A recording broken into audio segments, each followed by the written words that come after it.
When Amara Johnson stared at the briefcase full of cash, $1 million for a single night, she had no idea she was making a deal that would either destroy her life or save it. A humble diner waitress drowning in debt, a mysterious millionaire with a shocking proposition, and a secret agreement that would test everything she thought she knew about dignity, love, and sacrifice. But here's what nobody expected. The night wasn't what it seemed. The money came with strings she never saw coming, and the man behind the offer was hiding a loneliness that matched her own desperation. What started as a transaction became an obsession. What looked like shame transformed into unexpected love, and what his cold-hearted mother dismissed as gold-digging would turn into the fight of their lives. Subscribe right now and comment where you're watching from, because this story of scandal, heartbreak, and choosing love over fortune is about to prove that sometimes the most dangerous gamble isn't your body or your pride, it's your heart. The diner smelled like burnt coffee and old grease. Amara wiped down the counter for the third time that hour. Her feet hurt. Her back ached. She'd been on her feet for 10 hours straight, and the clock on the wall said she still had 2 more to go. "Amara, table 6 needs a refill," her manager shouted from the kitchen. She grabbed the coffee pot and forced a smile. The smile was fake. Everything about this job felt fake lately, but it paid the bills. Most of them anyway. Table 6 was a group of college kids. They laughed and talked about their weekend plans. Amara poured their coffee and tried not to think about how Lena should be laughing like that.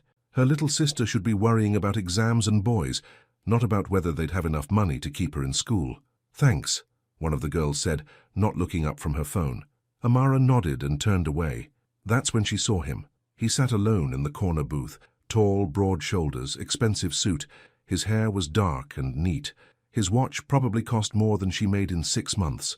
He didn't belong in this place, not even a little bit. Their eyes met. He didn't look away. Amara felt her stomach tighten. Rich men didn't stare at women like her unless they wanted something, and what they usually wanted wasn't good. She walked over anyway. "Can I get you something?" His voice was smooth, deep. "Coffee, black." "Sure thing." When she brought his cup back, he was still watching her. Not in a creepy way. More like he was trying to figure something out. "Long shift?" he asked. "Every shift is long." She set the cup down carefully. "Anything else?" "What time do you get off?" There it was. Amara's jaw tightened. "Look, mister, I have a business proposition." He pulled out a card and set it on the table. "I'd like to talk to you. That's all. Just talk." She glanced at the card. Ethan Cole, CEO, Cole Enterprises. Her heart started beating faster. "I don't need a job," she said quietly. "I have one. I'm not offering a job." His blue eyes were steady on hers. "I'm offering something else. Something that could change your life." Amara wanted to walk away. Every instinct told her to run, but something in his voice stopped her. He didn't sound like he was lying. He sounded lonely. "My shift ends at 11, she heard herself say. He nodded. "I'll wait." Amara couldn't focus for the next hour. She dropped a tray of dishes, mixed up 2 orders. Her manager pulled her aside and asked if she was feeling okay. "I'm fine," she lied. "Just tired." At 11 o'clock, she clocked out and grabbed her purse from her locker. Her hands shook as she pulled on her jacket. This was stupid. Dangerous, even. She should just go home. But what if it was real? What if this stranger really could help? He was waiting outside when she stepped into the cool night air. The parking lot was mostly empty. A black car sat near the entrance, sleek and expensive. "Thank you for coming," Ethan said. He gestured toward a bench near the building. "We can talk here in public where you feel safe." That surprised her. Amara sat down on the bench, leaving space between them. She clutched her purse tight in her lap. "Okay," she said. "Talk." Ethan leaned forward, his hands clasped. For a long moment, he just looked at her. Then he spoke. "I want to make you an offer. $1 million. Amara's breath caught. "For what?" "One night. At a hotel. Just you and me." The world tilted. She stood up so fast, she nearly fell. "I'm not a—" "I know." His voice was gentle. "I know what you think I'm asking, but I need you to hear me out. Please." "No." She backed away. "I don't care how much money—" "Your sister is Lena Johnson, 19 years old. She goes to State University. She's on academic probation because she couldn't pay last semester's tuition." Amara froze. Her blood ran cold. "How do you know that?" "I did my research." Ethan stood too, but he didn't move closer. "I know you work 3 jobs trying to keep her in school. I know your mother passed away 2 years ago. I know you're drowning in debt and medical bills. I know you're 1 month away from losing everything. Tears burned behind Amara's eyes. You have no right. I have money, more than I could ever spend, and I'm willing to give you $1 million for one night of your time. He paused. I'm not asking you to sleep with me. I'm asking you to spend time with me. That's all. Why? The word came out as a whisper. Because everyone in my life wants something from me. My money, my name, my connections. His eyes were sad now, haunted even.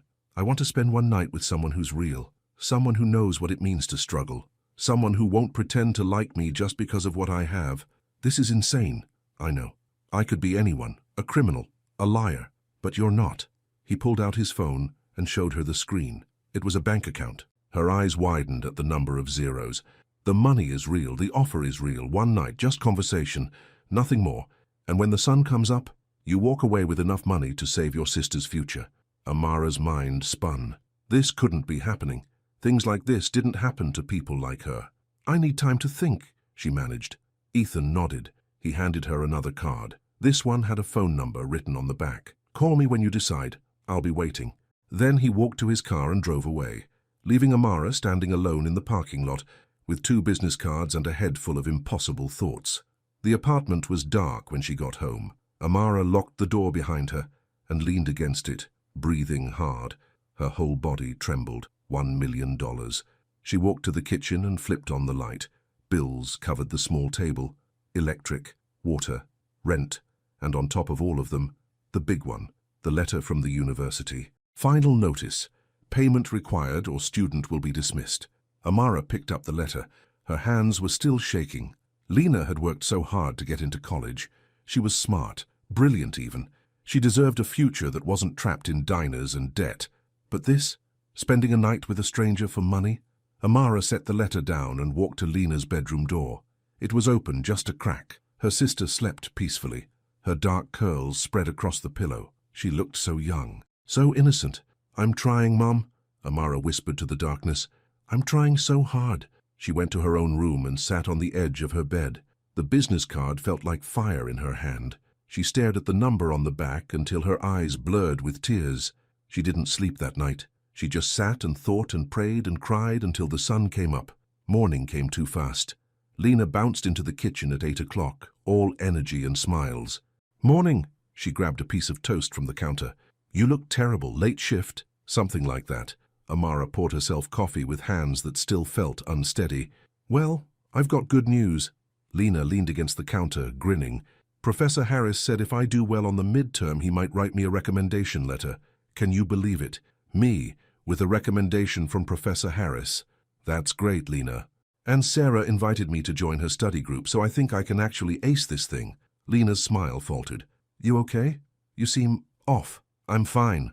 Amara forced brightness into her voice. Just tired. You better get going or you'll be late. Lena grabbed her backpack and kissed Amara's cheek. Love you. Try to get some rest today, okay? Love you too. The door closed. Silence filled the apartment. Amara stood alone in the kitchen, staring at nothing. Then she picked up her phone and dialed before she could change her mind. He answered on the first ring. Amara? I'll do it. Her voice was steady, even though she felt like she was falling. I'll meet you, but I have conditions. Name them. I want to see the money first. All of it. And I want it in cash. Done. And if I change my mind, if I walk out, you don't follow me. You don't contact me. Ever. Agreed. He paused. Thank you. Don't thank me yet, Amara said. Where do I meet you? The Grand Plaza Hotel downtown, room 2847, tonight at 8. Okay. Amara? Yeah? I know this is scary, but I promise you, I'm not going to hurt you. She hung up without answering. Then she sat down at the kitchen table and put her head in her hands. What had she just agreed to? The Grand Plaza Hotel made Amara feel small. The lobby was all marble and gold. People in expensive clothes walked past her like she was invisible. She wore her best dress, a simple black thing she'd bought at a thrift store 3 years ago. It felt shabby here. The elevator ride to the 28th floor lasted forever. Her reflection stared back at her from the mirrored walls. Dark skin, tired eyes, hair pulled back in a simple bun. She looked exactly like what she was, a woman who didn't belong. Room 2847 was at the end of a long, quiet hallway. Amara stood outside the door for a full minute before she knocked. Ethan opened it immediately. He wore jeans and a simple white shirt. No suit this time. He looked more human, more real. "You came," he said softly. "I said I would." He stepped aside. "Come in." The suite was bigger than her entire apartment. Floor-to-ceiling windows showed the city lights below. A huge bed sat in one corner. Amara's stomach clenched when she saw it. "The money," she said. Her voice came out harder than she meant it to. Ethan walked to the desk and picked up a black briefcase. He set it on the coffee table and opened it. Amara's breath stopped. The briefcase was full of cash, stacks and stacks of $100 bills bound with paper bands. More money than she'd ever seen in her life. More money than she'd ever imagined.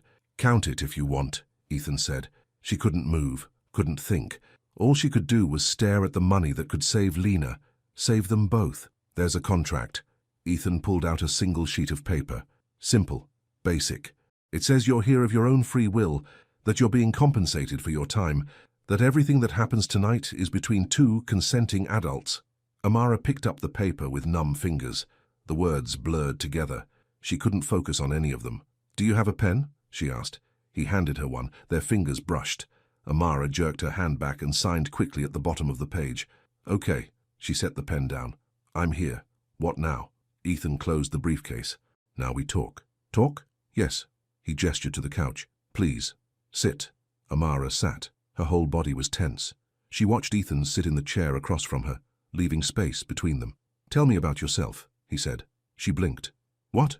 Who are you? What do you like? What do you dream about?" This wasn't what she expected. Not at all. "Why do you care?" "Because I'm curious. Because I want to know." He leaned back in his chair, his blue eyes gentle. "You're real, Amara. That's rare in my world, so tell me, who are you when you're not working yourself to death at that diner?" Amara's throat tightened. No one had asked her that in years. I don't know anymore." "Then tell me who you used to be, before all this." So she did. Slowly at first, then faster. She told him about growing up with Lena, about their mom's laugh and her terrible singing, about the plans she'd had before the medical bills started piling up, about the dreams she'd buried so deep she'd almost forgotten them. And Ethan listened, really listened. He didn't interrupt, didn't check his phone, didn't look bored. He just sat there and gave her his full attention like she was the only person in the world. Hours passed. The city lights outside the windows blurred and multiplied. Amara found herself laughing at a story she told about Lena's first day of high school. When had she started laughing? "You're a good sister," Ethan said quietly. "I try to be." Amara's smile faded. "I'm not sure I'm succeeding. You're here, aren't you? You're doing something terrifying to give her a chance. That takes courage. Or desperation. Maybe both." Amara looked at him, really looked at him. His face was tired, lonely. She recognized that look. She saw it in her own mirror every day. "Why are you really doing this?" she asked. "You could have anyone. Why pay someone to talk to you?" Ethan was quiet for a long moment. When he spoke, his voice was rough. "Because anyone I don't pay is lying. They want my money or my name or what I can do for them. At least with you, I know the truth up front. You're here for the money. It's honest. Clean. That's sad." "Yes," he agreed. "It is." The clock on the wall said 2 a.m. Amara hadn't even noticed the time passing. She stood up suddenly, feeling dizzy. "I should go." "Of course." Ethan stood too. He picked up the briefcase and held it out to her. "This is yours." Amara took it. The weight of it felt unreal. "That's it?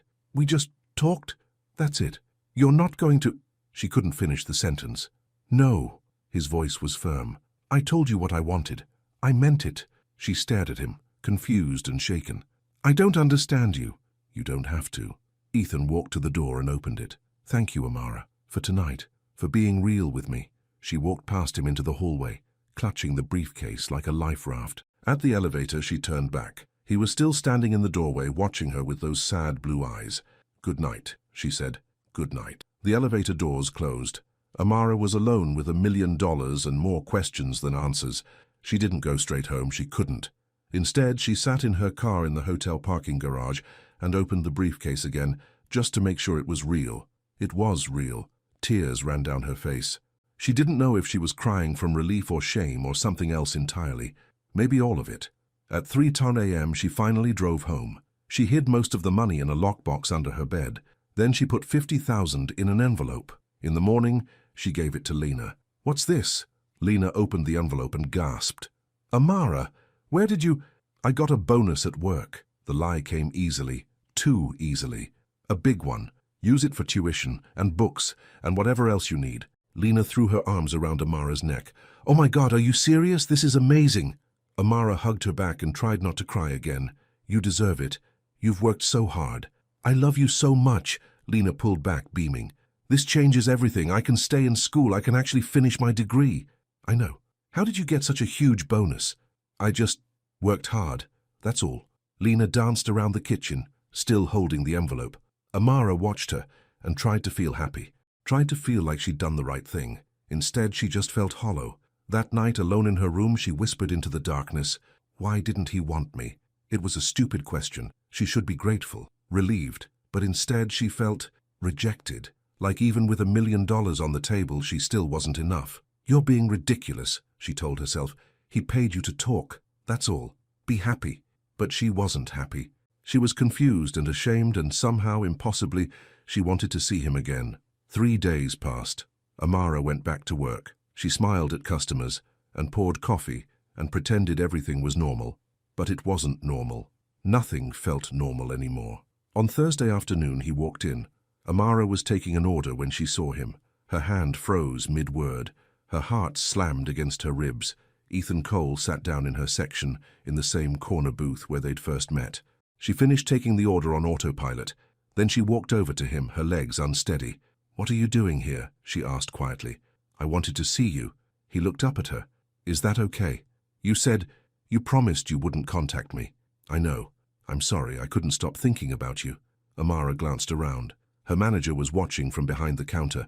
Other customers were starting to notice. "I'm working," she said. "I know. I'll just have coffee, and then I'll leave." He paused. "Unless you'd be willing to have dinner with me tonight. No money, no contract, just 2 people sharing a meal."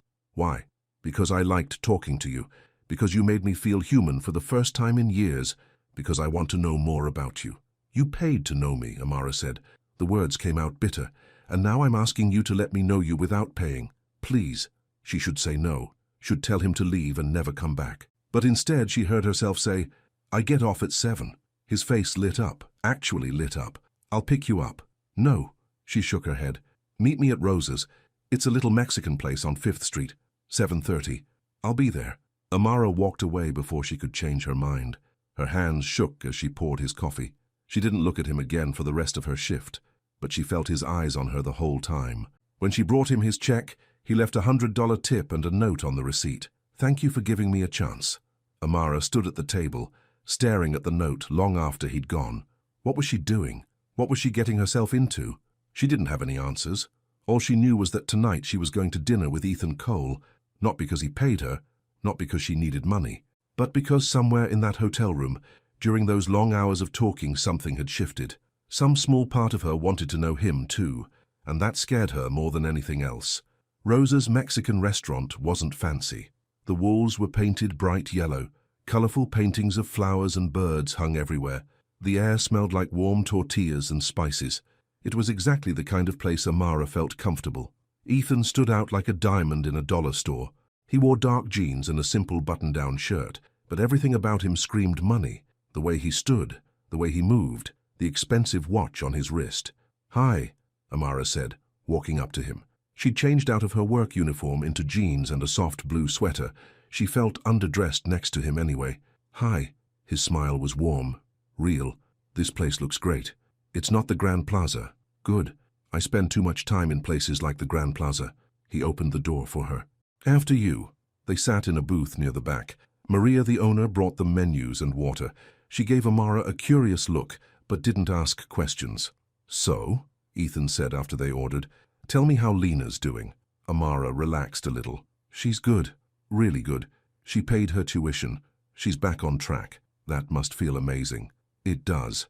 Amara took a sip of water. "Thank you for making that possible." "You earned it." "Did I?" The question came out sharper than she meant it to.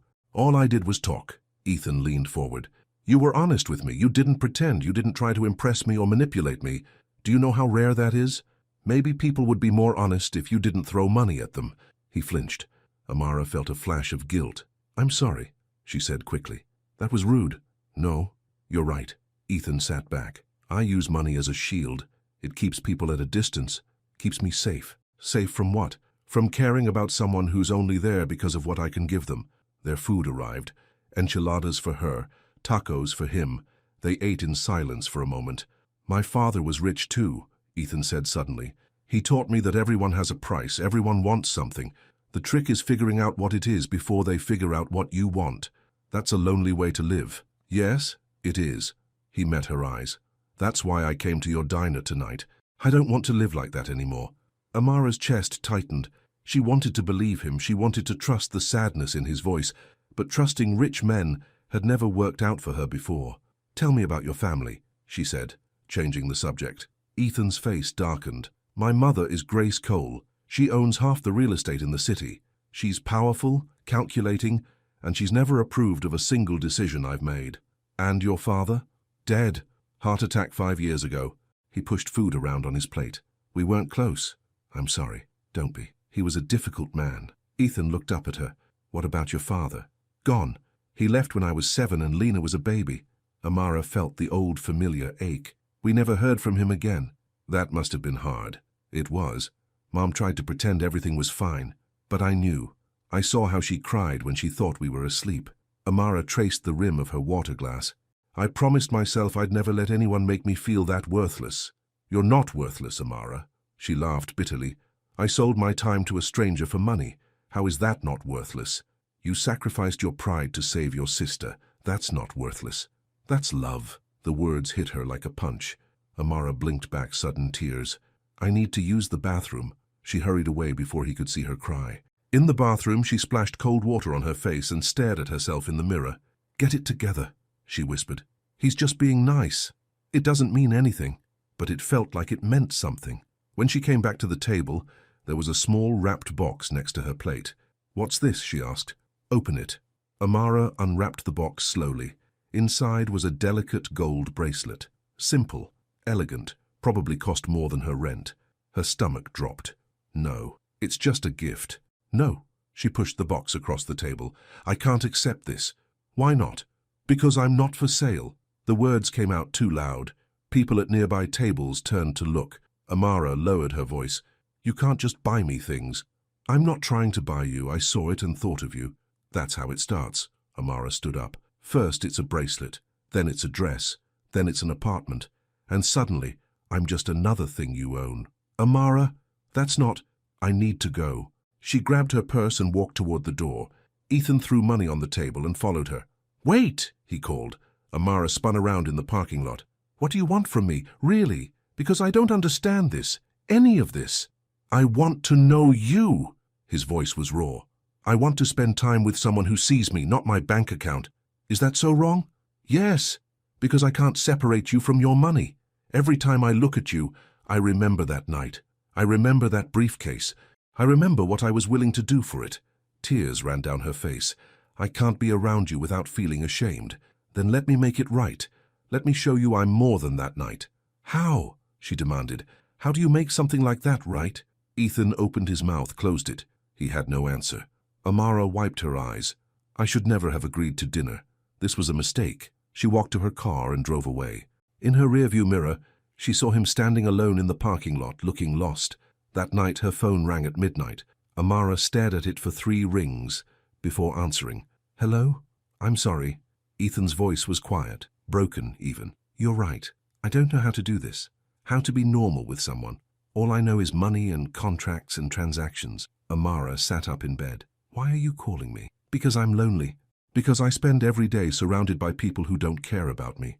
Because for 3 hours in a hotel room, talking to you, I felt like a real person instead of a walking ATM. He took a shaky breath. I know I messed up tonight, but please don't shut me out. Not yet. Ethan, I'll do whatever you want. No gifts, no money, just time. Let me prove I can be someone worth knowing. Amara closed her eyes. This was dangerous. She knew it was dangerous. But something in his voice called to the lonely parts of her too. Okay, she whispered. One more chance, but no more surprises, no more gifts. Just be yourself. Can you do that? I can try. They talked until 2 a.m. about everything and nothing, books they'd read, movies they loved, childhood memories. The conversation flowed easier than it had at dinner, without the pressure of being face to face. They could just be honest. When they finally hung up, Amara lay in the darkness and admitted something terrifying to herself. The $1 million wasn't the real danger. The danger was her heart starting to care about Ethan Cole. They started meeting in the park near her apartment. It was neutral ground, public, no pressure. The first time they just walked. Ethan wore jeans and a hoodie. He looked younger like this, more approachable. They talked about small things, the weather, the ducks on the pond, nothing deep. The second time they sat on a bench and fed the ducks stale bread Amara had brought. "My mom used to bring us here," she said, "every Sunday after church. Lena would chase the ducks and Mom would laugh and tell her to be gentle. She sounds wonderful." She was. She worked as a nurse. Long hours, terrible pay, but she never complained. She always said we were her greatest blessing. Amara's voice caught. "When she got sick, she made me promise to take care of Lena, to make sure she got the chances Mom never had. You're keeping that promise." "I'm trying, but some days I feel like I'm failing, like I'm not enough." Ethan turned to face her. "You're more than enough, Amara. Look at everything you've done. 3 jobs. Keeping your sister in school, staying strong even when you're exhausted.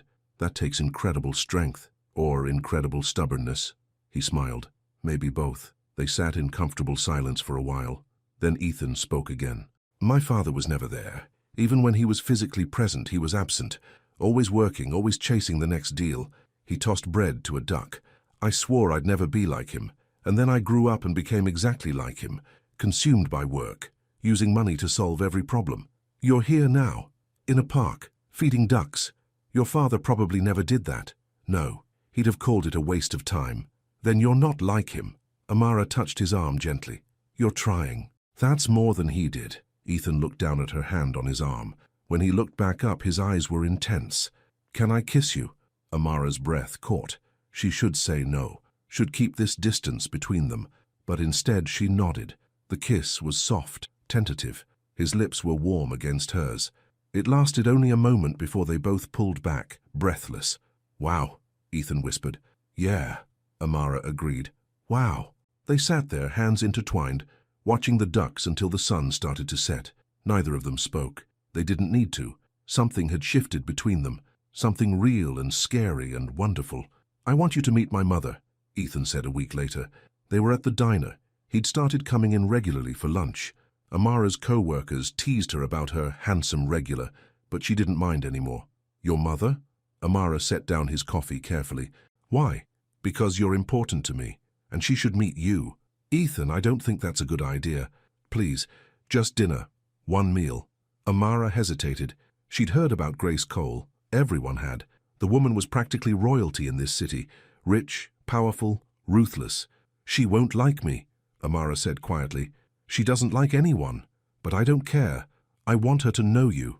Against her better judgment, Amara agreed. The Cole estate was a mansion. There was no other word for it. Huge stone walls, perfectly manicured gardens, fountains, the kind of place Amara had only seen in movies. "I grew up here," Ethan said as he pulled up the long driveway. "It always felt more like a museum than a home." Amara smoothed down her dress. She'd bought it new for this. A simple navy dress that had cost 3 weeks of tips. She still felt like she was playing dress-up. "I can't do this," she said suddenly. "Yes, you can." Ethan took her hand. "You're brave, Amara. Braver than anyone I know. I'm terrified." "Me too." That made her feel a little better. She squeezed his hand and got out of the car. A butler opened the front door. An actual butler. Amara tried not to stare at the chandelier in the entryway. It was bigger than her bedroom. Grace Cole waited in the formal dining room. She stood when they entered, tall, elegant, with silver hair pulled back in a perfect bun. Her eyes were ice blue, cold. "Mother, this is Amara Johnson." "Amara, my mother, Grace Cole." "It's nice to meet you, Mrs. Cole," Amara said, extending her hand. Grace looked at her hand for a long moment before shaking it briefly. "Please, sit." Dinner was torture. 7 courses. Each one served on plates that probably cost more than Amara's car. Grace asked questions that sounded polite, but felt like attacks. "Where did you go to college, dear?" "I didn't. I went straight to work after high school." "I see. And what is it you do?" "I'm a server. At a diner." "How industrious." Grace sipped her wine. "And your family?" "My mother passed away. I have a younger sister in college." "No father?" "No, Mom." Grace's smile was thin, sharp. How unfortunate. Amara felt each question like a knife. She knew what Grace was doing, showing her she didn't belong, making it clear she wasn't good enough for this world, for Ethan. "Mother," Ethan said, his voice tight. "That's enough. I'm simply getting to know your friend." Grace turned to Amara. "Tell me, dear, what exactly are your intentions with my son?" "Mother, it's a fair question, Ethan. Young women often see successful men as opportunities.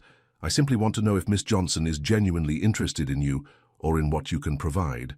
Amara's face burned. She set down her fork carefully. "Mrs. Cole, I know what you think of me. I can see it in your eyes, but I'm not here for his money." "No?" Grace's eyebrows rose. "Forgive me, but from where I'm sitting, this looks very much like a transaction. A poor girl and a wealthy man, it's a tale as old as time." "Stop." Ethan stood up. "You don't get to talk to her like that. I'm protecting you." "I don't need protection from Amara. I need protection from people like you, people who think money is all that matters." Grace's face hardened. "Don't be naive, Ethan. That girl is using you." Tears burned in Amara's eyes. She stood up too. "Thank you for dinner, Mrs. Cole, but I need to go." She walked out of the dining room, her vision blurred with tears. Behind her she heard Ethan arguing with his mother, but she didn't stop. She just walked through that enormous house until she found the front door. Outside, the cool air hit her face. She gulped it down, trying not to sob. "Amara!" Ethan ran after her. "I'm so sorry. She had no right." "She's right." Amara turned to face him. Tears streamed down her face. "About all of it. I don't belong in your world. I never will. I don't care about my world, I care about you. But I'll never be enough for people like her. I'll always be the poor girl who trapped the rich son." "You didn't trap me." Ethan grabbed her hands. "You set me free. Don't you see that? You're the first real thing in my life in years." "I can't do this." She pulled away. "I can't be looked at like that, like I'm dirt on her expensive shoes." "Then don't. Don't let her win. Don't let her make you feel small." Amara wiped her eyes. "Take me home, please." The drive back was silent. When they pulled up outside her apartment building, Amara started to get out. "Wait," Ethan said. "Can I come up? Just for a little while?" She should say no, should protect herself, but she was tired of being alone with her hurt. "Okay." Her apartment felt even smaller with Ethan in it. He stood in the middle of her tiny living room, looking around at the second-hand furniture and the photos on the walls. "This is nice," he said. "It's small. It's a home. That's more than my mansion has ever been." Amara sat on the couch. She felt exhausted, wrung out. "Your mother hates me. My mother doesn't know you. She doesn't want to know me." Ethan sat beside her. "I don't care what she thinks. I care what you think, what you feel. I feel like I'm in over my head." Amara turned to look at him. "Every time I'm with you, I forget how different we are. And then something happens, like tonight, and it all comes crashing back. We're not that different. Yes, we are. You grew up in a mansion. I grew up in a 2-bedroom apartment. You have a trust fund. I have debt collectors. I'm lonely," Ethan interrupted. "Just like you. I'm scared of being hurt. Just like you. I want someone to see me for who I really am, just like you." He took her hand. "Those are the things that matter, Amara. Not money, not houses, not what my mother thinks. But how do we make this work? How do we bridge that gap? One day at a time, together." Amara leaned her head on his shoulder. They sat like that for a long time. Eventually, Ethan stretched out on the couch and pulled her against him. They talked about nothing important. Childhood pets, favorite foods, silly memories that made them laugh. At some point, Amara's eyes grew heavy. She felt safe here, with Ethan's arm around her and his heartbeat steady under her ear. "Stay," she whispered. "Just tonight, just stay." "Okay," he whispered back. "I'm not going anywhere." They fell asleep, tangled together on her small couch. No money between them, no contracts, just two people finding comfort in each other's arms. Morning came too soon. Amara woke to find Ethan still there, his eyes already open. "Hi," he said softly. "Hi." She stretched. "Did you sleep okay?" "Best sleep I've had in years." They smiled at each other. For a moment, everything felt perfect. Then someone knocked on the door. Amara frowned. "I'm not expecting anyone." She got up and looked through the peephole. Her blood ran cold. Marcus. Her ex-boyfriend stood in the hallway. The same cocky smile, the same leather jacket, the same man who'd left her the moment things got hard with her mom. "Who is it?" Ethan asked, sensing her tension. "My ex." Amara's voice was flat. "He shouldn't be here." The knock came again, louder this time. "Amara!" I know you're in there. Open up. Ethan stood. Want me to get rid of him? No, I'll handle it. Amara opened the door just a crack. What do you want, Marcus? Hey, baby. His eyes roamed over her. Then they flicked past her to Ethan. Oh, you got company. Go away. Not very friendly. Especially since I heard some interesting news about you. Marcus leaned against the doorframe. Word is you came into some money recently. A lot of money. Amara's stomach dropped. I don't know what you're talking about. Come on. Lena's been bragging all over campus about how you paid off her tuition. Where'd you get that kind of cash? His smile turned mean. Or should I ask who you got it from? That's none of your business. I think it is. See, I did some digging. Found out about your new boyfriend here, rich guy, CEO. Interesting timing, don't you think? Marcus looked at Ethan. Does your family know you're slumming it with a girl who'll do anything for the right price? Ethan stepped forward. His voice was icy. Get out, now. Or what? You'll call security? Marcus laughed. Here's the thing. I know Amara. I know what she's capable of when she's desperate, and I'm guessing Mr. Rich Boy here doesn't know the whole story.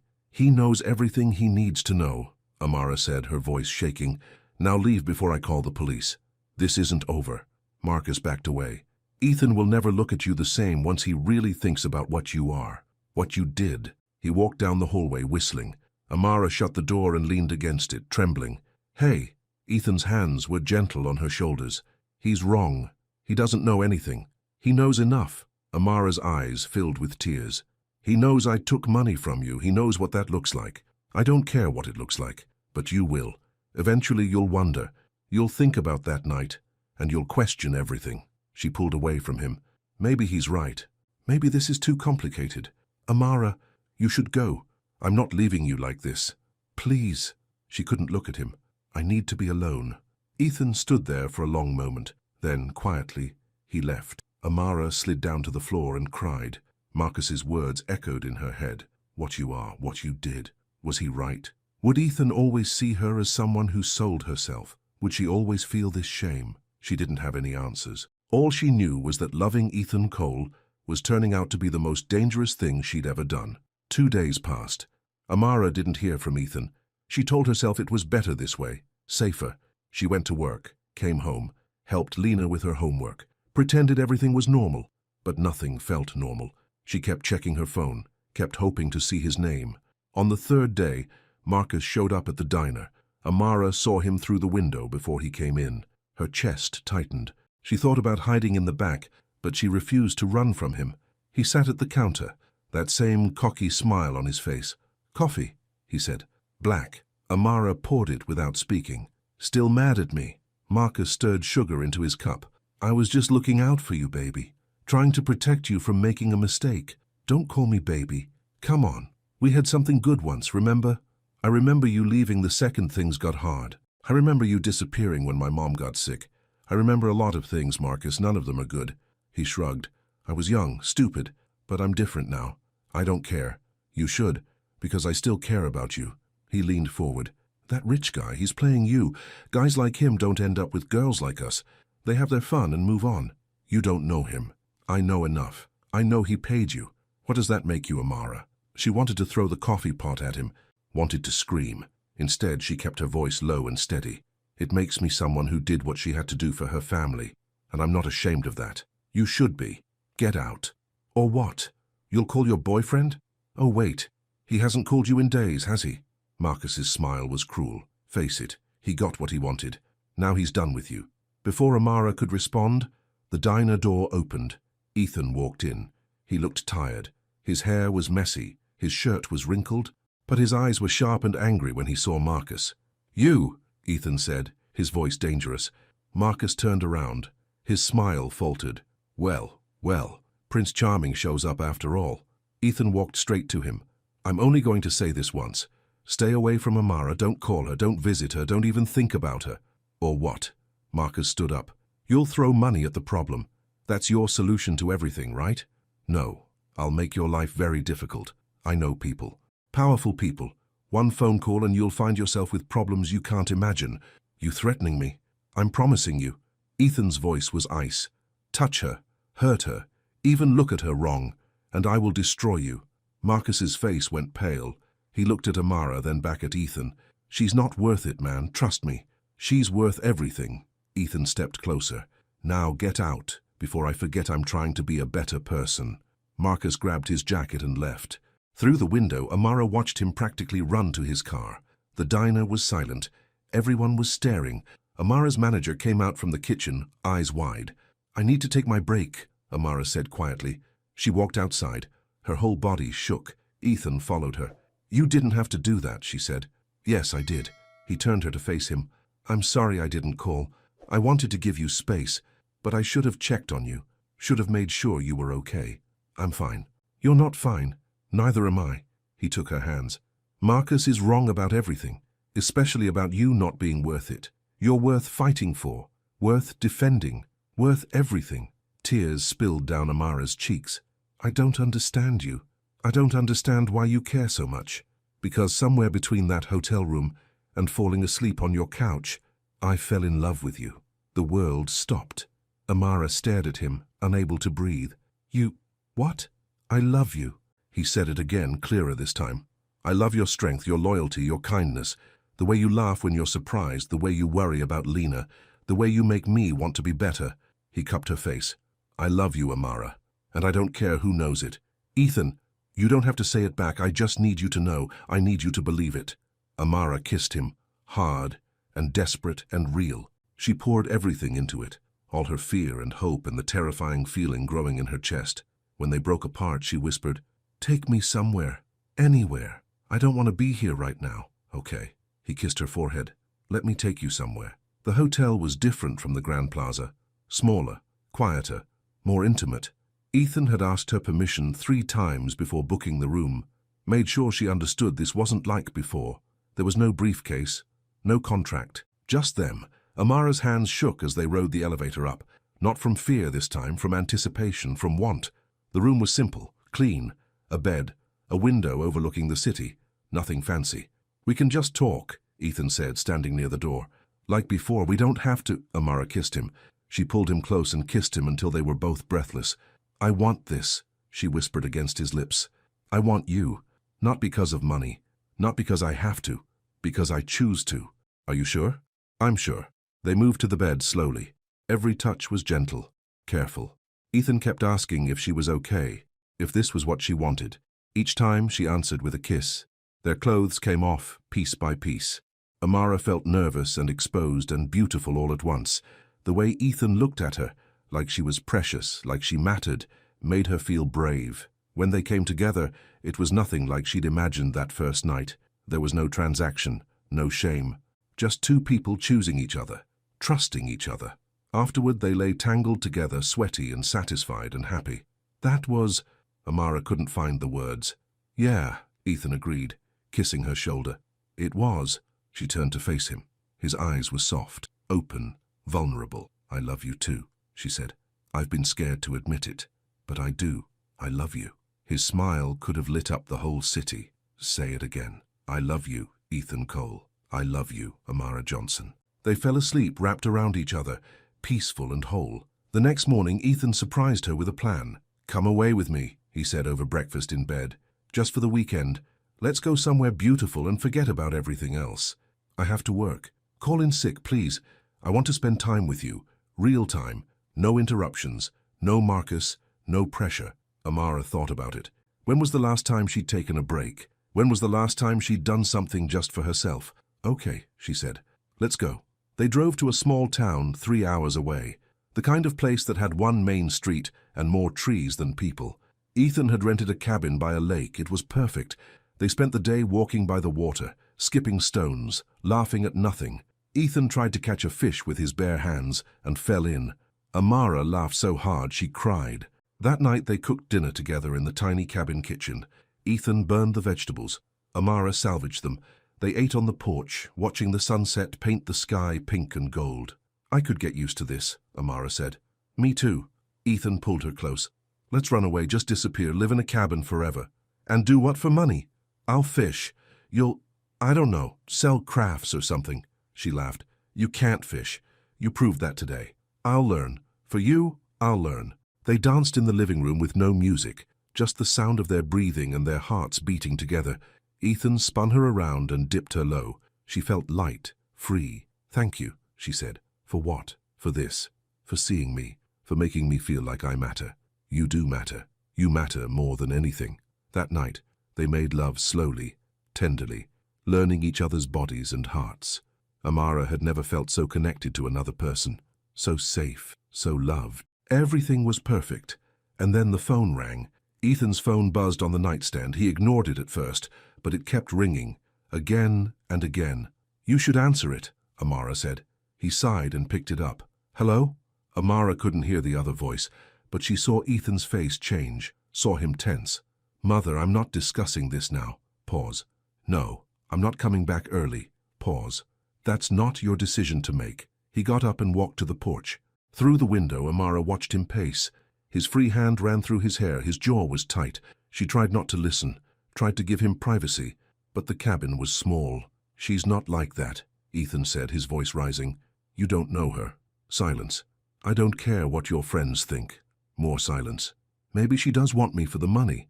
Maybe that's all this is. Amara's blood turned to ice. Fine. We'll talk when I get back. But I'm not changing my mind. He hung up. Amara sat frozen on the bed. Maybe she does want me for the money. Maybe that's all this is. The words echoed in her head, louder and louder until they were all she could hear. Ethan came back inside. Sorry about that. My mother is... He stopped. What's wrong? Nothing. Amara stood up, started gathering her clothes. I'm tired. I think we should head back. Now? It's late. I have work tomorrow. I need to get home. Amara, what happened? You look upset. I'm fine. I just want to go home. The drive back was silent. Amara stared out the window. Ethan kept glancing at her, confused and worried. Did I do something wrong? He asked. No? Then why won't you talk to me? I'm just tired. But she wasn't tired. She was heartbroken. The words kept playing over and over. Maybe she does want me for the money. He'd said it to his mother, about her, like it was a real possibility. Like even after everything, the conversations, the laughter, the intimacy, he still doubted her. When they reached her apartment, Amara got out quickly. Wait. Ethan followed her. What's going on? Please talk to me. I need space. She couldn't look at him, couldn't let him see her tears. Just give me some space. Space? We were just... Everything was perfect. What changed? Nothing changed. That's the problem. She finally met his eyes. We're too different, Ethan. We always have been. I was stupid to think we could make this work. You don't mean that. Go home. She turned away. Please, just go home. Amara, go! He stood there for a long moment. Then, slowly, he walked back to his car and drove away. Amara made it inside before she collapsed. She slid down against the door and sobbed, great gasping sobs that tore through her chest. Lena found her there 20 minutes later. Oh my God, Amara, what happened? Lena knelt beside her. Are you hurt? No. Yes. I don't know. Amara couldn't stop crying. I'm such a fool. What are you talking about? Ethan, I thought he really loved me. But he doesn't. He can't. How could he? I'm just the poor girl who took his money. That's not true. I've seen the way he looks at you. It doesn't matter how he looks at me. It matters what he thinks of me, what he says about me to his family. Amara wiped her eyes. He'll always wonder if I'm with him for his money. Always. And I can't live like that. I can't be with someone who doesn't trust me. Lena hugged her tight. I'm so sorry. They sat on the floor together until Amara had no tears left. Then Lena helped her to bed and stayed with her until she fell into an exhausted sleep. The next day, Amara went back to work, back to her routine, back to pretending everything was normal. But nothing was normal. The diner felt different. The customers felt different. She felt different. She kept expecting Ethan to walk through the door, kept hoping he'd show up and tell her she was wrong, that she'd misunderstood. He didn't come. Days passed, then a week. Amara moved through life like a ghost. She smiled when she was supposed to, talked when people spoke to her, but inside she was hollow. You need to call him, Lena said one night. They sat at the kitchen table, homework spread between them. Just talk to him. Tell him what you heard. What's the point? He said what he said. Maybe there's more to it. Maybe you didn't hear everything. I heard enough. Amara stared at her cold coffee. He doubted me. After everything, he still doubted me. People say stupid things when their parents pressure them. It doesn't mean he doesn't love you. If he loved me, he'd believe in me. In us. Amara felt tears coming again. She was so tired of crying. I can't be with someone who sees me as a gold digger. I just can't. Lena reached across the table and took her hand. I've never seen you as happy as you were with him. Don't throw that away because of one overheard conversation. It's not just that. It's everything. His mother, his world, the way people look at us. Amara squeezed Lena's hand.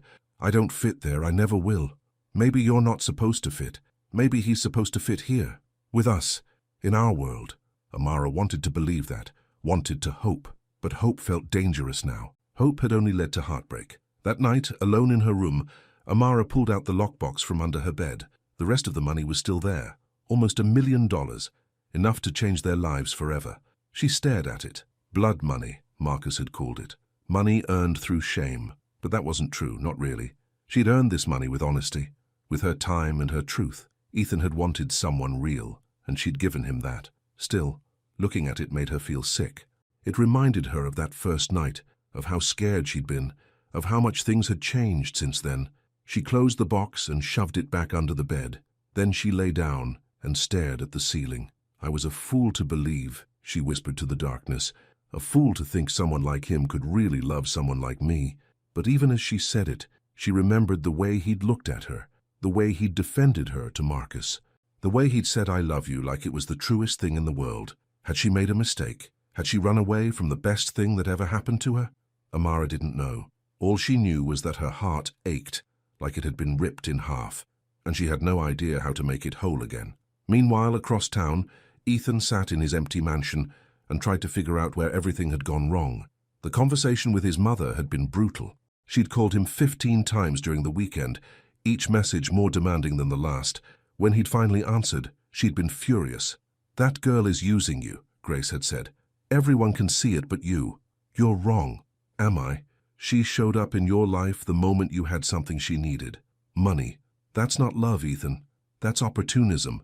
You don't know her. I know her type. I've seen dozens of women try to trap wealthy men. She's no different. That's when he'd said it. The words that had apparently destroyed everything. Maybe she does want me for the money. Maybe that's all this is. He'd been angry, defensive, trying to get his mother to leave him alone.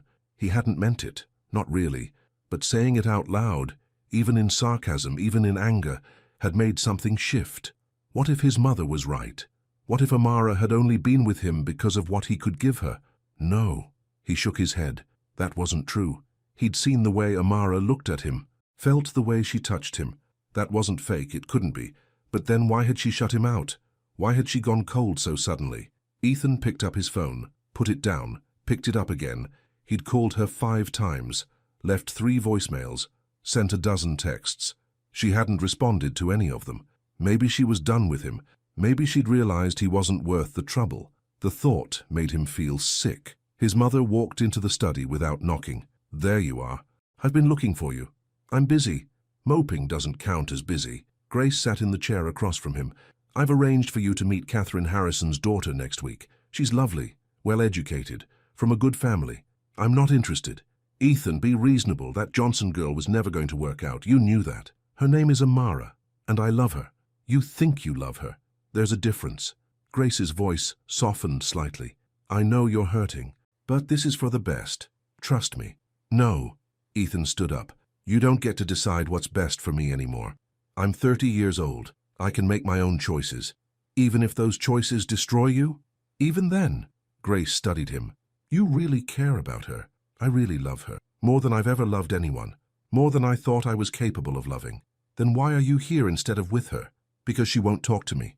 Because something happened and she won't tell me what. Ethan ran his hands through his hair. I don't know what I did wrong. For a long moment Grace was silent. Then she sighed. Your father once told me something.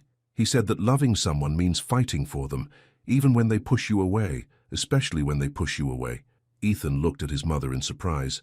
That doesn't sound like Dad. He had his moments, rare ones, but they existed. Grace stood. If you really love this girl, if you really believe she's worth it, then stop sitting here feeling sorry for yourself. Go fight for her. What if she doesn't want me anymore? Then at least you'll know you tried. But I suspect she does want you. She's probably just scared. People who've been hurt as much as she has usually are. It was the first kind thing his mother had said about Amara. Ethan stared at her. Who are you? And what have you done with my mother? Grace's lips quirked. Don't get used to it. I still think you're making a mistake, but it's your mistake to make. She walked to the door, then paused. And Ethan, if you're going to fight for her, make it count. Grand gestures. That's what women want. Then she was gone, leaving Ethan alone with his thoughts and the seed of an idea growing in his mind. 3 days later, Grace Cole hosted a luncheon at the mansion. She'd invited Catherine Harrison and her daughter Emily, the kind of woman she thought belonged with Ethan, educated, polished, from the right family. Ethan sat at the table and barely touched his food. Emily was pretty enough. She talked about her charity work and her master's degree. She laughed at the right moments, smiled perfectly. She was everything his mother wanted for him, and Ethan felt absolutely nothing. Don't you think so, Ethan? Emily asked. He realized he hadn't been listening. I'm sorry, what? I was saying that the Symphony Gala next month should be wonderful. Would you like to attend together? Before he could answer, Grace spoke up. That sounds lovely. Ethan would be delighted. Something inside Ethan snapped. No, he said quietly. Grace's smile froze. Excuse me? I said no. I won't be attending the gala. Not with Emily. Not with anyone. He stood up. I apologize, Emily. You seem like a wonderful person, but I'm in love with someone else. Ethan! Grace's voice was sharp. Sit down. No. He looked at his mother. Really looked at her. I'm done pretending. Done living the life you want for me. Done being alone just to make you happy. That girl has poisoned your mind. That girl, Amara, has saved my life. Ethan's voice shook with emotion. She makes me laugh, makes me think, makes me want to be better. And yes, she's poor. Yes, she works at a diner. Yes, she took money from me. But she's more honest, more loyal, more real than anyone in your world has ever been. Grace stood too. You're throwing away your future. No, I'm choosing my future. Finally. He turned to leave, then stopped. And Mother, I'd rather be poor with Amara than rich and miserable without her. Even if that means you cut me off. Even if that means I lose everything. You don't mean that. I mean every word. Ethan walked out of the mansion. He got in his car and drove. He didn't have a plan. Didn't know what he was going to say. All he knew was that he had to see Amara. Had to make this right, whatever it took. Lena found Amara crying in her bedroom that night. It was the 5th night in a row. Maybe the 10th. Amara had lost count. Okay, that's it. Lena sat on the bed and grabbed Amara's shoulders. No more crying. No more hiding. You need to talk to him. I can't. Yes, you can. You're the bravest person I know.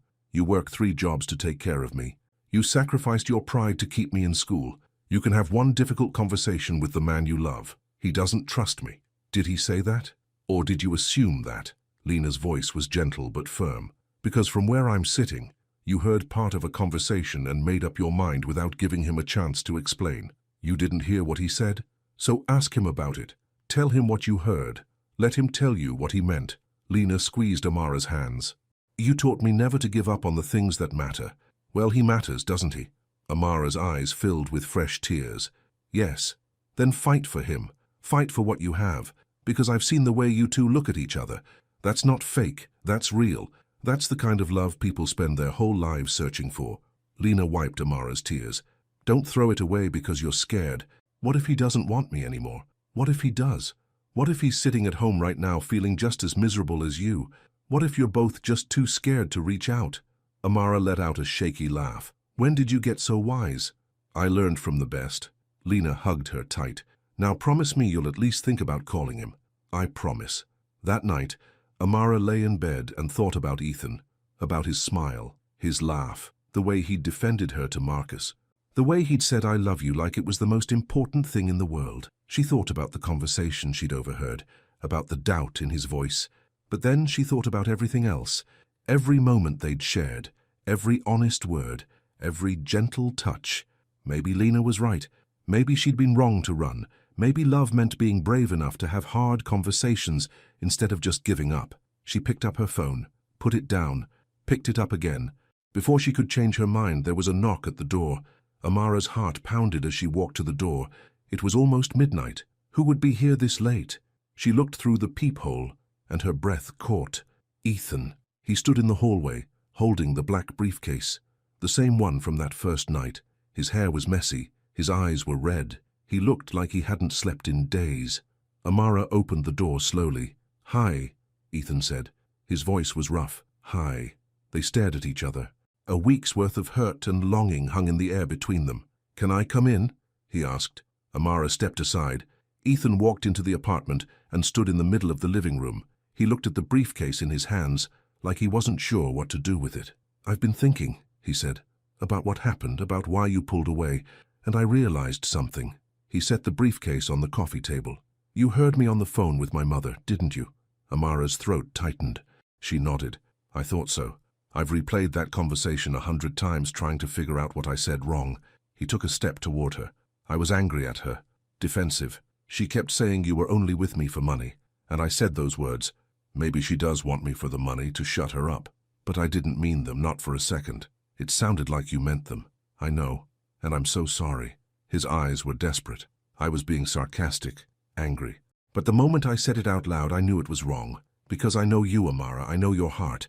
I know you're not with me for my money. How can you be sure?" The question came out small, broken. "How can you know I'm not just a good actress?" "Because I see you, really see you." Ethan moved closer. "I see the way you worry about Lena, the way you work yourself to exhaustion, the way you refused my gifts because you didn't want to feel bought, the way you push that briefcase away every time I try to give you more." He knelt down, actually knelt down in front of her. "This money," he gestured to the briefcase, "it means nothing without you. Nothing. I've been miserable without you. I can't eat, can't sleep, can't focus on anything except how much I miss you." Tears streamed down Amara's face. "I've been miserable too. Then why are we doing this? Why are we apart when we should be together?" "Because I'm scared." The admission tore out of her. "I'm scared that one day you'll wake up and realize I'm not enough, that I don't fit in your world, that your mother was right about me." "My mother is wrong." Ethan took her hands. "She's wrong about everything. You are enough. You're more than enough. You're everything. But how do we make this work? How do we—" "I don't know, but I want to try. I want to figure it out with you." He squeezed her hands. "This briefcase, this money, take it. Don't take it. I don't care. All I care about is you, being with you, building a life with you." Amara looked at the briefcase. Then she looked at Ethan, at his tired eyes and his hopeful face and his open heart. She knelt down in front of him, took the briefcase and pushed it away across the floor. "I don't want your money," she said. "I never wanted your money. I wanted you, the real you, the man who sits in diners and feeds ducks and falls into lakes trying to catch fish." Ethan laughed. It sounded like relief and joy and hope all mixed together. "I love you," Amara continued. "I love you so much it terrifies me, because I've never felt like this before, never let myself feel like this. But I can't keep running from it, from you, from us." "Say it again," he whispered. "I love you. Again, I love you, Ethan Cole." He kissed her, deep and desperate, and full of all the longing from the past week. Amara kissed him back with everything she had, all her fear, all her hope, all her love. When they finally pulled apart, they were both crying. "I'm sorry I ran," Amara said. "I should have talked to you, should have asked instead of assuming. I'm sorry I gave you reason to doubt. Sorry my mother made you feel small. Sorry I wasn't brave enough to fight for us sooner. We're both learning." She touched his face. "We're both scared. But maybe that's okay. Maybe love is supposed to be scary. Maybe." He pulled her close. "As long as we're scared together." They sat on the floor holding each other. The briefcase lay forgotten in the corner. Neither of them cared about it anymore. "What now?" Amara asked. "Now we face whatever comes next. Together." Ethan pulled back to look at her. "Starting with my mother." Amara's stomach dropped. "Do we have to?" "Yes, because she needs to understand that you're not going anywhere, that we're a team." He stood and helped her up. "Will you come with me tomorrow? To talk to her?" "That sounds terrifying." "It probably will be, but I'll be right there with you, always." Amara took a deep breath. "Okay, let's do it." The next morning, they drove to the Cole mansion together. Amara's hands shook the whole way.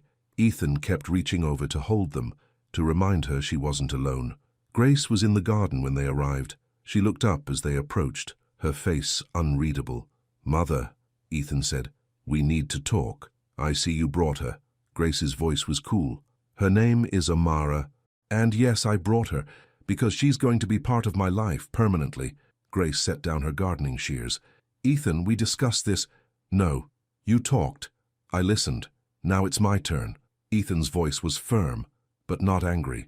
"I'm in love with Amara. I'm going to be with her, and I need you to accept that. Or what? You'll cut me out of your life?" "I don't want to. You're my mother. But if you force me to choose, I'll choose her. Every time. Grace looked at Amara. Really looked at her. You understand what you're asking him to give up? The scrutiny you'll face, the judgment. Amara met her gaze steadily. I understand, and I'm willing to face it, because I love him too. Not his money, not his name, him. Many women have said those words. I'm not many women. Amara's voice was quiet but strong. I took his money once, to save my sister, and I've regretted it every day since. Not because I'm ashamed of helping Lena, but because it makes people like you think I'm something I'm not. And what are you? I'm someone who works hard, who takes care of her family, who knows what it means to struggle and sacrifice. I'm someone who sees your son for who he really is, lonely and kind and trying so hard to be good enough for everyone else. Amara stepped closer. I don't fit in your world, Mrs. Cole, I know that. But maybe your son doesn't want to fit there either. Maybe he wants something different, something real. Grace was silent for a long moment. Her face softened just slightly. You love him that much? Enough to stand up to me? I love him enough to stand up to anyone, even when it's hard, especially when it's hard. Grace sighed. She looked at Ethan, then back at Amara. My husband was a difficult man, cold, distant. I spent my whole marriage trying to earn his love. It never worked. She paused. I didn't want that for Ethan. I wanted him to find someone easy, someone who wouldn't challenge him, someone who would fit smoothly into his life. That's not love, Ethan said quietly. That's convenience. I'm starting to see that. Grace's voice was softer now. This girl, Amara, she challenges you, doesn't she? Every day. And that makes you happy? Happier than I've ever been. Grace studied them both, the way Ethan's hand held Amara's, the way they stood close, supporting each other. Very well, she said finally. I don't have to like this. But I can see you're not going to change your mind. She looked at Amara. If you hurt him, I will make your life very difficult. If I hurt him, I'll deserve it, Amara said honestly. The corner of Grace's mouth twitched, almost a smile. You have courage. I'll give you that. She picked up her gardening shears again. Now go, both of you. I have work to do. It wasn't acceptance. Not really, but it was a start. As they walked back to the car, Ethan pulled Amara close and kissed the top of her head. That went better than expected, he said. Your mother kind of terrifies me. She terrifies everyone. That's her gift. He opened the car door for her. But you stood up to her. You were amazing. I was shaking the whole time. I know. That's what made it brave. They went to the park, their park, the place where they'd first kissed, where they'd fed ducks and shared their stories. It felt right to come back here now. They sat on their usual bench. The sun was warm. The water sparkled. Everything felt new and old at the same time. I need to tell you something, Ethan said. He sounded nervous. Okay. That night at the hotel, the first night when I made you that offer. He turned to face her. I wasn't looking for conversation. Not really. I was looking for proof. Proof of what? That everyone is the same. That everyone has a price. That there's no such thing as genuine connection. He took her hand. I'd convinced myself that love wasn't real. That people only stayed together for practical reasons. Money, status, convenience. What changed your mind? You did. You sat across from me and talked about your dreams, about your mother, about Lena, and you were so real, so honest. You didn't try to impress me or seduce me. You just were. He smiled. I fell a little bit in love with you that night. Even though I didn't realize it yet. Amara felt tears building again. I was so scared that night. I thought you were going to hurt me. I know. And I hate that you felt that way. Hate that I put you in that position. He lifted her hand to his lips and kissed it. But I'm grateful too because it brought you into my life. So what now? Amara asked. Where do we go from here? Ethan slid off the bench. He knelt on the ground in front of her. Amara's heart stopped. I'm not proposing, he said quickly, seeing her panic. Not yet, we need more time, but I am making you a promise. What kind of promise? I promise to be honest with you, even when it's hard, even when I'm scared. He looked up at her with those blue eyes she loved. I promise to fight for us, to choose you over money and status and my mother's approval. Ethan, I promise to love you, not because you're perfect, but because you're real, because you make me want to be better, because you see me. His voice cracked. I promise loyalty, trust, partnership, a life built on more than money or convenience. Tears rolled down Amara's face. That's all I've ever wanted. Is that a yes? Yes. She slid off the bench and wrapped her arms around him. Yes to all of it. To us. to this crazy, terrifying, beautiful thing we're building. They held each other there on the ground by the water. People walked by and stared. Neither of them cared. "I have a promise too," Amara said. "I promise to trust you, to talk to you instead of running when I'm scared, to believe in us even when it's hard. That's all I need. And I promise to love you for who you are, not what you have, not what you can give me. Just you, just me, just you is more than enough." They stayed in the park for hours, talking, planning, dreaming about the future. It wouldn't be easy. They both knew that.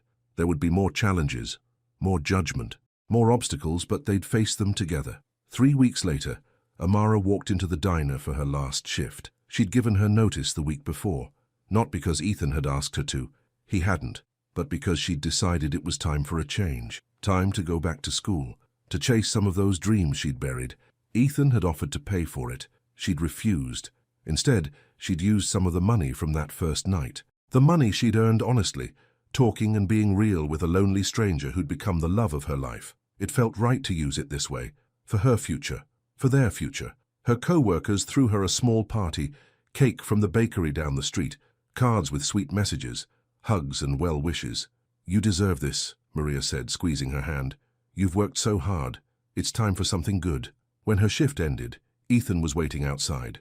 He'd insisted on picking her up, wanted to mark the occasion. "How does it feel?" he asked as she got in the car. "Scary, exciting, right?" She smiled at him. "Really right. I'm proud of you. I'm proud of us." They drove to Amara's apartment.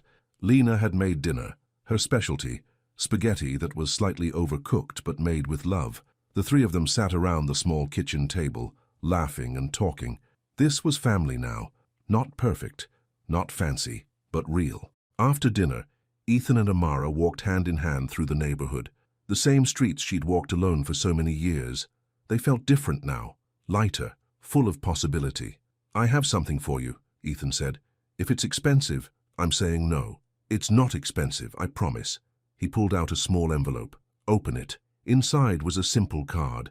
On the front, it said, "Thank you." Inside, in Ethan's handwriting, were these words: "Thank you for being brave enough to say yes that first night. Thank you for being honest when it would have been easier to lie.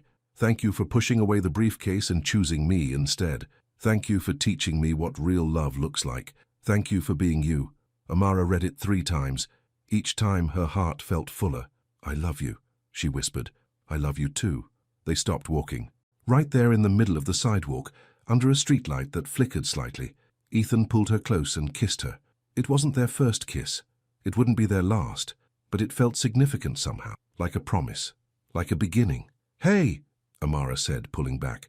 "Remember that first night? When you asked me to tell you about myself?" "I remember. You asked who I was when I wasn't working myself to death, and I said I didn't know anymore. I remember that too. I think I'm starting to figure it out." She touched his face. "I'm someone who fights for the people she loves, someone who's brave enough to take chances, someone who's building a life that's full of more than just survival."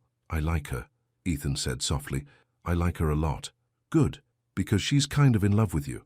They walked home together, hands intertwined, no briefcase between them, no contracts, no doubt, just 2 people who'd found each other in the most unexpected way, who'd chosen love over fear, who'd built something real out of what had started as a transaction.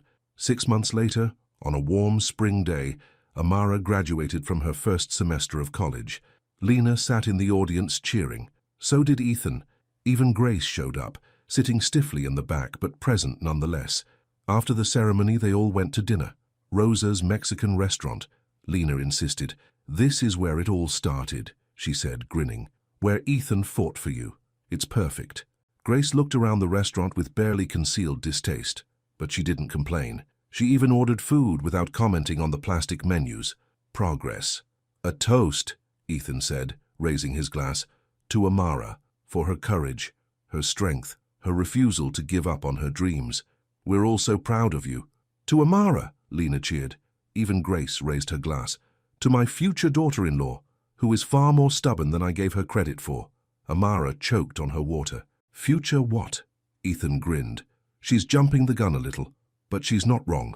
We'll discuss this later," Amara said, her face hot, but she was smiling, really, truly smiling. After dinner, Ethan drove her home.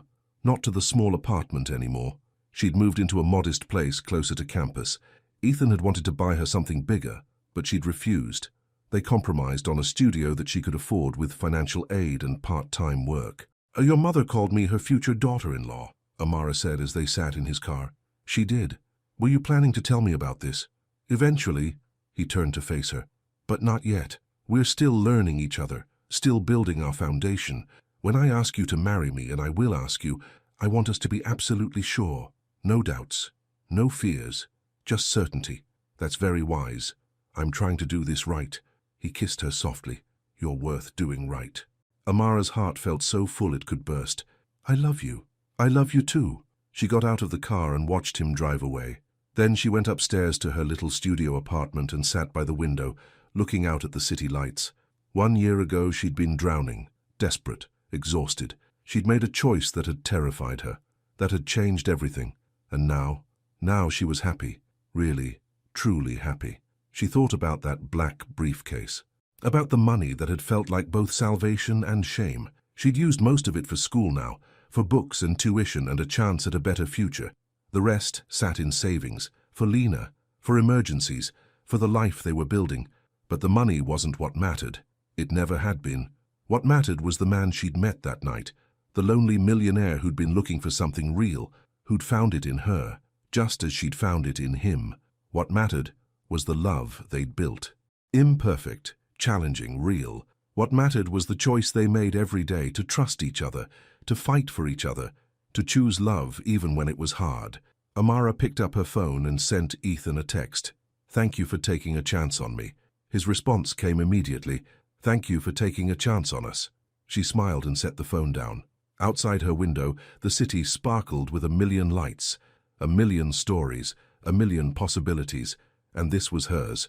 Her story that had started with a scandalous proposition, that had survived doubt and fear and judgment. A story that proved that sometimes the biggest gamble isn't money or pride or dignity. Sometimes the biggest gamble is opening your heart. And sometimes, against all odds, that gamble pays off in ways you never imagined. Amara Johnson had taken that gamble, had risked everything for a chance at real love, and she'd won something worth more than any amount of money. She'd won a partner, a future, a love that was freely chosen, no briefcase required.